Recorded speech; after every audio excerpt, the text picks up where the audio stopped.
La famille, j'espère que vous allez très bien et je suis très content de vous retrouver sur la chaîne pour cette nouvelle vidéo. Avant match de Liga, Valladolid-Real Madrid, match que je trouve qui sera très important pour le Real Madrid parce que là, on va affronter le 20e du classement de la Liga. On n'a pas le droit à l'erreur, actuellement on est leader et si on veut terminer premier du classement de la Liga, il faut déjà savoir battre les petites équipes. Tous les 3 points sont très importants. Donc dans cette vidéo, dans un premier temps, vous connaissez la chanson. On va voir quelques sorties, quelques informations très intéressantes du côté du Real Madrid. Et ensuite, on va rentrer dans l'avant-match où on va voir dans un premier temps le contexte du match, l'objectif du Real Madrid pour ce match.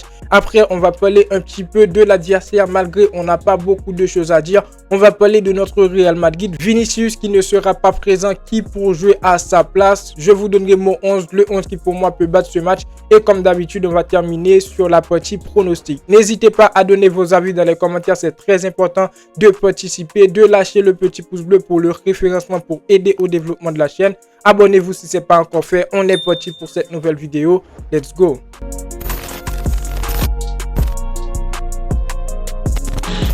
On commence donc avec cette petite sortie, le papa de Rodrigo sur Instagram, Rodrigo qui avait fait un post et il a commenté le meilleur je t'aime et après il a écrit ils vont être obligés de nous voir. Donc voilà une petite pique pour les médias, pour certains fans du Real Madrid qui ne croyaient pas en Rodrigo ou encore pour la direction du Real Madrid. Donc on va essayer de se passer de la direction du Real Madrid mais on va rester sur les médias. Depuis le début de la saison, Rodrigo, il n'a pas été bon. Et même avant la venue de Kylian Mbappé, tout le monde disait Kylian Mbappé, il va arriver au Real Madrid. Et le joueur qui sera sacrifié, c'est Rodrigo. Et on le savait tous. Parce que quand tu as Vinicius dans une équipe, tu as Kylian Mbappé et que tu as aussi Rodrigo. Vinicius qui est passé proche de remporter un ballon d'or. Kylian Mbappé, on savait tous de quoi il était capable. Même avant de venir au Real Madrid. Malgré au Real Madrid actuellement, il commence à se montrer petit à petit son potentiel. Mais il n'est pas encore à 100%. On n'a pas encore le vrai Kylian Mbappé.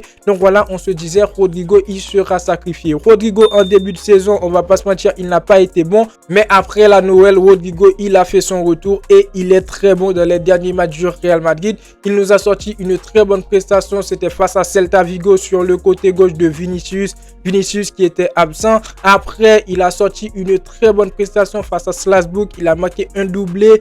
Donc, Rodrigo, actuellement, je trouve qu'il est vraiment en forme. Pour moi, Rodrigo, il est de retour.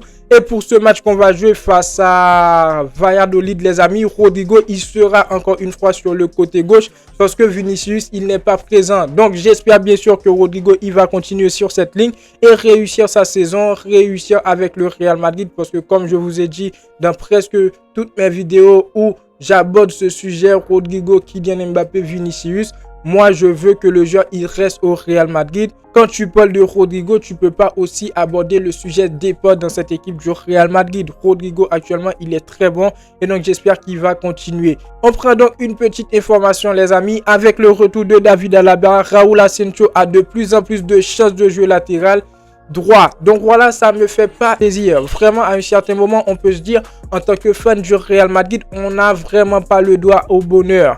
Parce que là, on a un Raúl Asensio dans le secteur défensif avec Rudiger qui est très bon.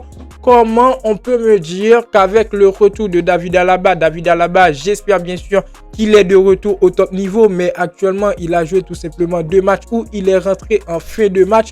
On ne peut pas dire que David Alaba, il est vraiment au top niveau. On n'arrive pas vraiment à avoir son vrai potentiel. Mais malgré ça, malgré un retour de David Alaba, j'espère que Carlo Ancelotti, il va rester avec Raúl Asensio et Rudiger en tant que défenseurs centraux et faire rentrer David Alaba, le mettre dans les rotations ou encore le faire jouer à la place de Fernand Mendy comme il le faisait avant dans cette équipe du Real Madrid lorsque Fernand Mendy il était blessé. Mais pour moi, la charnière centrale officielle de cette équipe du Real Madrid, je ne parle pas de Militao qui n'est pas encore de retour, ça doit être Rudiger et Asensio. Le jeune, sur tous les matchs qu'il a joué avec le Real Madrid, il a été bon aux côtés de Rudiger.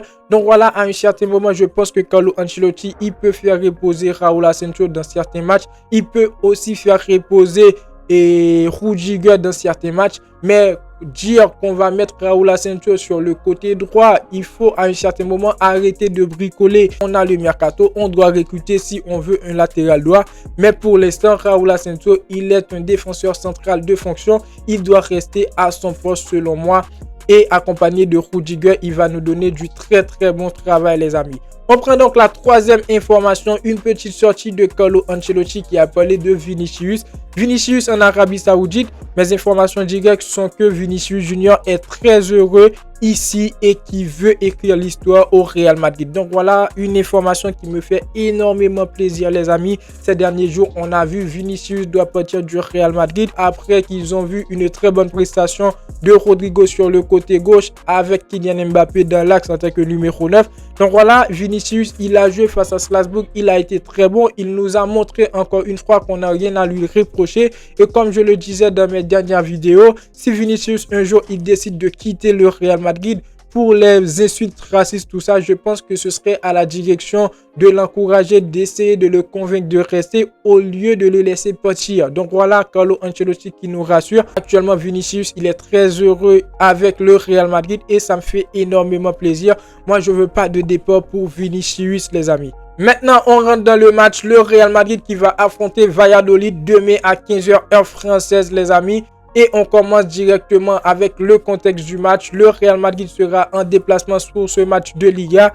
Et on a intérêt à gagner ce match parce qu'actuellement le Real Madrid se retrouve en tête de classement avec l'Atlético de Madrid qui est deuxième, le FC Barcelone qui est troisième. Dimanche, le FC Barcelone va affronter Valence. Valence qui est avant-dernier du classement. Là, on peut se dire, le FC Barcelone va réussir à faire une victoire. Mais on a l'Atlético de Madrid de l'autre côté qui va affronter Villarreal. Villarreal qui est actuellement cinquième du classement. À un certain moment, on peut se dire, Villarreal à tout moment ça peut battre ou encore faire un match nul face à l'Atlético de Madrid, ce qui serait vraiment avantageux pour le Real Madrid. Pour ce faire, le Real Madrid doit continuer sur cette série de victoires. Surtout les deux derniers matchs qu'on a fait en Liga, ça a été vraiment très bon les amis. Donc voilà, on doit continuer à gagner, rester leader. Maintenant, ce serait un match à l'extérieur. Je ne sais pas vraiment à quoi s'attendre puisque l'adversaire est actuellement 20e du classement. À tout moment, il peut y avoir des retournements de situation. Mais le Real Madrid n'a pas le droit à l'erreur. Premier objectif pour ce match, la victoire. La victoire sur un très gros score les amis. Moi je vois le Real Madrid réussir à battre ce match sur un score de 3-4-0. C'est pas pour sous-estimer l'adversaire les amis. On les met tout simplement à leur place. Donc voilà, pour moi, le Real Madrid est dans l'obligation de battre ce match, de sortir avec les 3 points et surtout une très bonne prestation dans le dernier match et même les deux derniers matchs de Liga du Real Madrid. On a sorti de très bonnes prestations. On a dominé l'adversaire tout au long du match. Donc je veux voir un très bon Real Madrid, une très bonne prestation et une très bonne victoire de la part du Real Madrid. Maintenant, l'adversaire, comme je vous dis bien les amis, le Valladolid, une équipe qui est actuellement dans la zone de relégation. 20e, dernier du classement en Liga. Donc on n'a pas beaucoup de choses à dire, comment ça joue, à quoi ça attend, tout ça. On a une équipe de Valladolid sur ses 5 derniers matchs qui a gagné que 2 matchs et 3 défaites. Le Real Madrid de son côté sur ses 5 derniers matchs a réussi à gagner 4 matchs et une défaite face le FC Barcelone les amis. Donc à un certain moment je pense qu'on va arrêter de citer la défaite face le FC Barcelone dans les vidéos avant match. Pour les confrontations sur les 5 derniers matchs du Real Madrid face le Valladolid, le Real Madrid a réussi à gagner 5 fois, donc 5 victoires pour 5 matchs pour le Real Madrid. Donc voilà les amis, c'est une équipe actuellement qui est en difficulté, qui joue le maintien tout comme l'Espagnol Barcelone. C'est une équipe qui encaisse beaucoup de buts aussi. Donc les amis, à un certain moment, comme je dis à chaque fois dans tous les avant-matchs, il peut y avoir des retournements. Le Real Madrid peut encaisser un but par erreur défensive. Mais après, je pense et je le dis bien, le Real Madrid doit battre ce match. C'est une obligation. On sera donc à l'extérieur. On va déplacer et ramener les 3 points. On doit gagner ce match les amis parce que le Real Madrid, que ce soit sur le terrain, que ce soit sur le papier, est supérieur à cette équipe de Valladolid. On est premier de Liga, on va affronter le dernier de la Liga. Donc voilà, à un certain moment, on doit savoir gagner et ces 3 points seront tout simplement très importants pour le Real Madrid parce que si tu veux gagner la Liga, il faut déjà accepter de battre les petites équipes. Il faut déjà faire le poids face aux petites équipes. il faut ne pas suivre le FC Barcelone qui perd des matchs face à Leganés, qui perd des matchs de partout. Donc voilà, on doit battre ce match, les amis.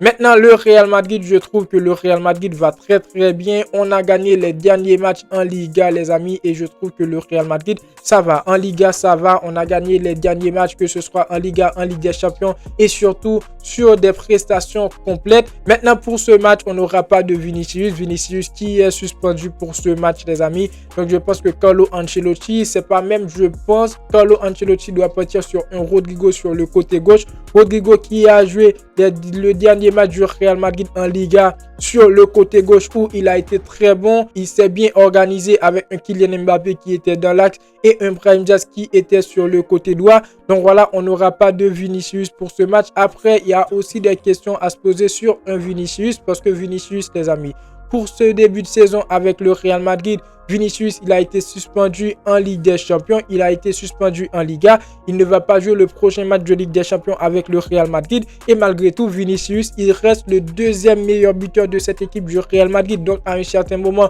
Vinicius, il doit se calmer et se dire, je vais me concentrer sur le football. Arrêter d'être suspendu, arrêter de prendre des cartons jaunes. Et avec ça, il pourra même terminer meilleur buteur. Malgré, on sait tous, que Kylian Mbappé a plus de chances de terminer meilleur buteur vu sa forme et que Vinicius va lui donner pas mal de passes décisives, tout ça. Donc voilà, Vinicius à un certain moment, il pourrait donc éviter d'être suspendu et aider davantage cette équipe du Real Madrid. Donc Vinicius, il ne sera pas présent pour ce match. J'espère que Rodrigo, il va nous sortir encore une fois une très bonne prestation sur le côté gauche. Après, pour ce match, personnellement, je ne fais pas tourner. Je ne fais pas tourner au niveau du milieu de terrain. Franck Garcia, pour moi, il mérite d'être titulaire dans ce match parce qu'il n'a pas été récompensé pour le dernier match qu'il a fait en Liga. Carlo Ancelotti a préféré de mettre un Fernand Mendy titulaire dans le match en Ligue des Champions. Alors, pour moi, je pense que Franck Garcia allait quand même nous sortir une très bonne prestation. Donc, Fernand Mendy, de son côté aussi, il n'avait pas mal joué. Après, je veux voir Lucas Vazquez. Lucas Vazquez qui est de retour. Malgré Lucas Vazquez, il n'était pas blessé. Il y a un journaliste, il y a quelques heures, qui nous a dit que Lucas Vazquez, il était blessé. Mais après, le journaliste, il a démenti ses propos. Donc, Lucas Vazquez, il sera de retour dans ce poste de latéral droit parce que dans le dernier match du Real Madrid en Ligue des Champions, c'était Valverde à sa place. Et après, donc voilà, pour moi, Carlo Ancelotti ne doit pas faire tourner. N'hésitez pas à me dire dans les commentaires, est-ce que pour vous, Carlo Ancelotti, il doit faire tourner dans ce match? Mais pour moi, les amis, Carlo Ancelotti, il doit aller solo, donner de la chance à quelques jeunes comme Hendrik Adaguler en deuxième période pour faire essouffler un petit peu les joueurs qui vont devoir se battre pour terminer top 8 en Ligue des Champions. Et donc voilà, donner de la chance à la Castilla. Pour moi, le Real Madrid actuellement, ça va très bien. Maintenant, je vais vous donner mon 11. N'hésitez pas à donner vos avis dans les commentaires, les amis. Au but, je mets Thibaut Courtois. De la charnière centrale, je mets Rudiger, Raúl Asensio. En latéral, je mets Lucas Vazquez, Franck Garcia. Un milieu de terrain avec Jude Bellingham, Ceballos, Valverde. Pour moi, le milieu de terrain, ça ne change pas. Malgré on est face à Valladolid, dernier de Liga. Oui, le Real Madrid doit tout faire pour gagner ce match. Et n'hésitez pas à me dire dans les commentaires, est-ce que pour vous, Carlo Ancelotti doit faire tourner, donner plus de chance à la jeunesse dans ce match? Mais pour moi, la première période doit commencer sur ce 11, le 11 titulaire. Et dans le secteur offensif, je mets Rodrigo, Kylian Mbappé, Brahim Diaz. Donc voilà, n'hésitez pas à donner vos avis sur mon 11. Est-ce que c'est correct? Est-ce que c'est bien pour vous? Maintenant, pour la partie pronostic, je vois ce match terminer sur une victoire pour le Real Madrid, 4-0 ou encore 3-1. Parce qu'à tout moment, le Real Madrid peut encaisser un but. Pour ce match, je vois une victoire du Real Madrid, une très bonne prestation de cette équipe du Real Madrid avec un but de Rodrigo, un but de Kylian Mbappé et un but de Brahim Diaz. J'ai envie de dire un but de Jude Bellingham. Donc voilà les amis, victoire du Real Madrid. On doit bien prendre ces 3 points sur cette équipe de Valladolid. N'hésitez pas à participer dans les commentaires, à donner vos avis. N'oubliez pas de vous abonner si ce n'est pas encore fait. Le petit pouce bleu pour le référencement pour aider au développement de la chaîne. Et la vidéo touche à sa fin. Je vous dis à très bientôt pour une toute nouvelle vidéo. Ciao, ciao.